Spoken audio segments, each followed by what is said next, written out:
It's a Friday, guys. Yes, it is. The weekend is upon us. Yeah, man. We get to see Arsenal go against Man City this weekend. So hopefully we get to see some action over there.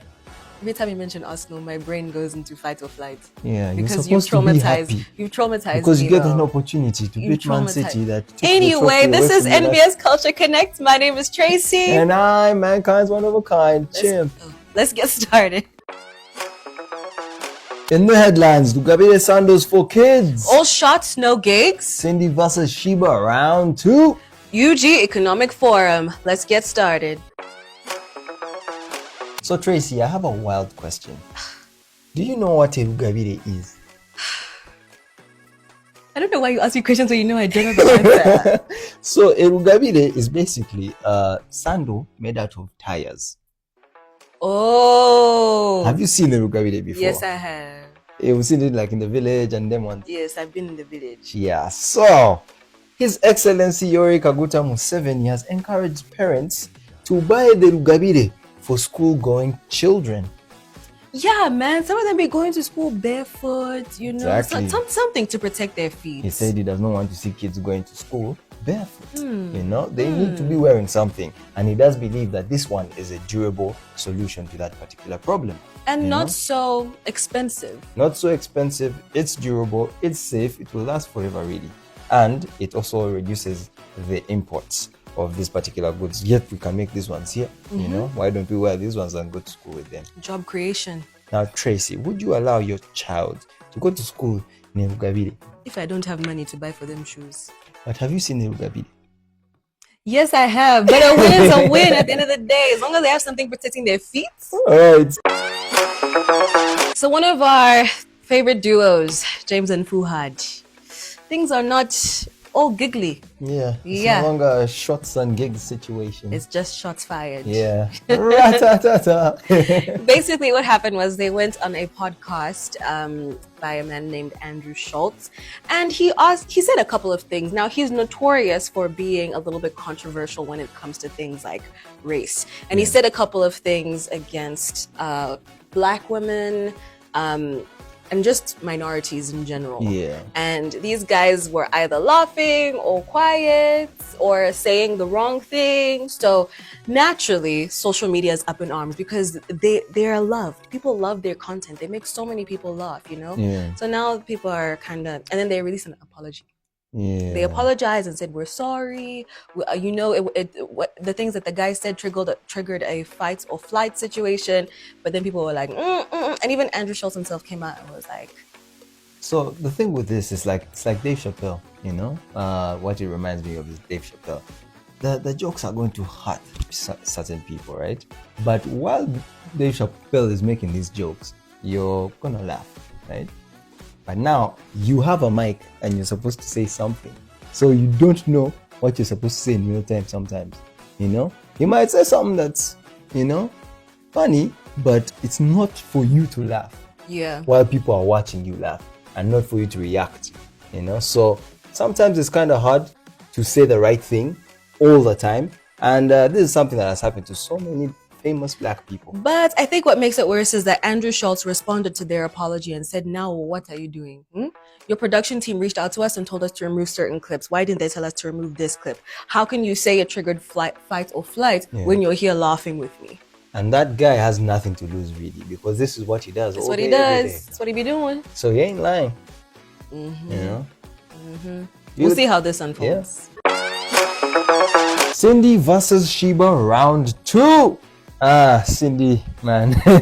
So nice. Gotta do it twice. Yeah. So Sheba has denied claims that Cindy mentored her. You know, for the longest time, very many people were out here saying, you know, Cindy mentored you, Cindy mentored you, Cindy mentored you. And Cindy also came out to say, but me, I mentored her. You know, and Sheba Karungi is coming out to say, no, these claims are false. She only wrote a song for me. And that was strictly professional. It was business, really. You know, I pay you, do a song for me, you know, and I sing the song. That does not mean you mentored me and contributed to my musical growth, is what Sheba was saying to Cindy's claims of mentorship. I hate to see it. I can't lie to you. Women shouldn't be fighting women in that industry. You know Yeah. how cutthroat it is. I feel like, men, support one another. I also do think people do not understand the meaning of a coach, a trainer, and a mentor, right? So sometimes They get it's foggy, confused. it's foggy. It's about knowing definitions, Sana. Yeah, because you say something, yeah, When you mean something else. yeah, maybe you are a vocal But trainer. dictionarily, it is different. Maybe you're a vocal trainer, or you told that man, Chivuru, don't overheat, big, start from 10K, and That's just not like that, mentorship. mentor, So, yeah, let's just clear the air. That's what she's saying. And collaborate. Yeah. I want to see a Cindy and Sheba song. Exactly. But all the Cindy fans that do believe that she was mentored, let us know in the comment section. Maybe you have some proof. We can also report about it. The fourth edition of the Uganda Economic Forum took place right here at Next Media Park throughout the week and ended today, the 20th of September. So this was basically a forum for discussion with business leaders, stakeholders, as well as policymakers to come together to really discuss the challenges that the country is facing, as well as opportunities that may be there. I mean, the insights that were shared for the youth, they really need to have this information because these are things that they did not have for the various industries, right? And this gives them some sort of direction. Right. You have a goal, you just need some direction, You're a business owner, young business owner. When you get this information, it can pivot you in the right way economically. So now you know the right moves to make and ultimately take us to the next step of the economy, which is success for the youth. Yes, absolutely. So the event focused on strategies for sustainable growth, innovation, and understanding the different business environments within Uganda. So, I mean, it was great. And I think it's a great thing that happens annually for us to know every year, like where the country is at, and they really emphasized using our resources, to fix our economic challenges and to drive growth within Uganda. So And agriculture is a great place. Hopefully we get to be. see more job creators and not seekers. Exactly. Can we talk? Can we just talk? Dun, dun. Can we just talk? Can we talk? Okay, you go first. I always go first. All right, Ratsa. Wild card. Show us your favorite dance move. Unlike this one. Swalaba. That's your favorite dance move? Yes, it is. What's your favorite? My favorite dance move? You have to go in the social media platforms of Next Culture and you'll see me and Tracy busting the moves. It's embarrassing. But please go, What subjects do you believe should be taught in schools but are not? What subjects I believe should be taught But are not. but aren't taught in school? I'd say mental health education. Okay. Yeah, mental health education. Yeah. And a lot of PE in Uganda as well. There's very few schools that have that. So yeah, mental health and PE, I think taxes, how to write a CV, because these are very important skills that you need in life, but you don't I know. was taught that stuff. You know how to file taxes? Yeah, I do. They taught you. Yeah, Anyway, I didn't. they did. I feel like you're capping. No, I'm not capping. They did.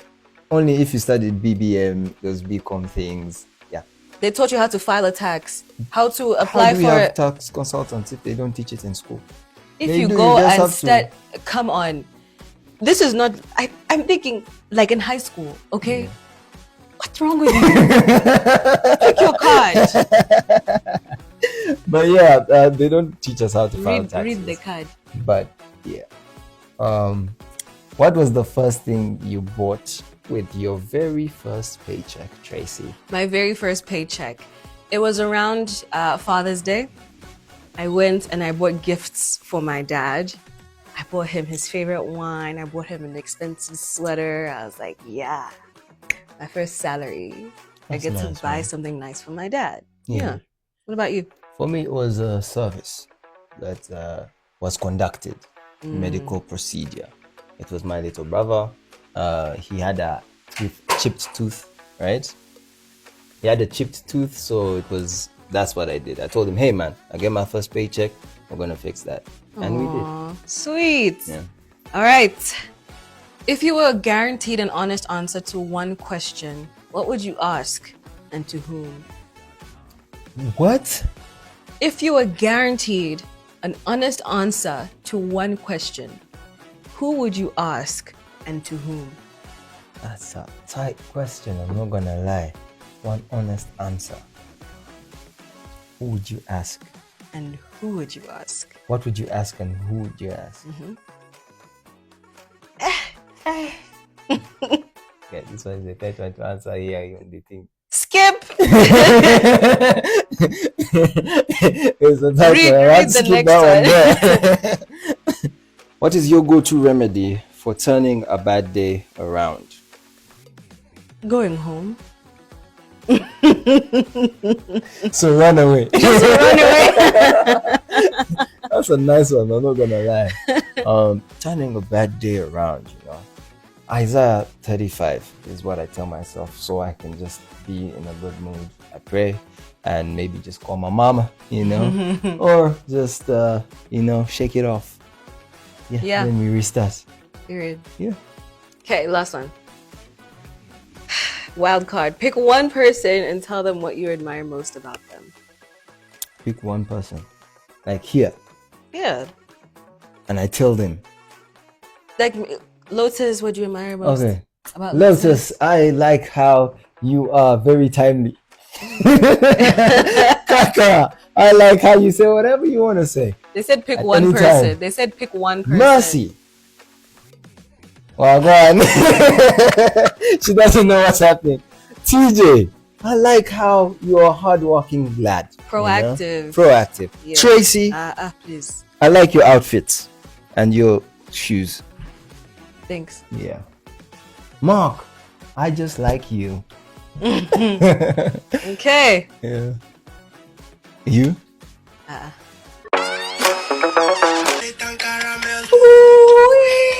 The sun kissed you, I said, ooh-wee.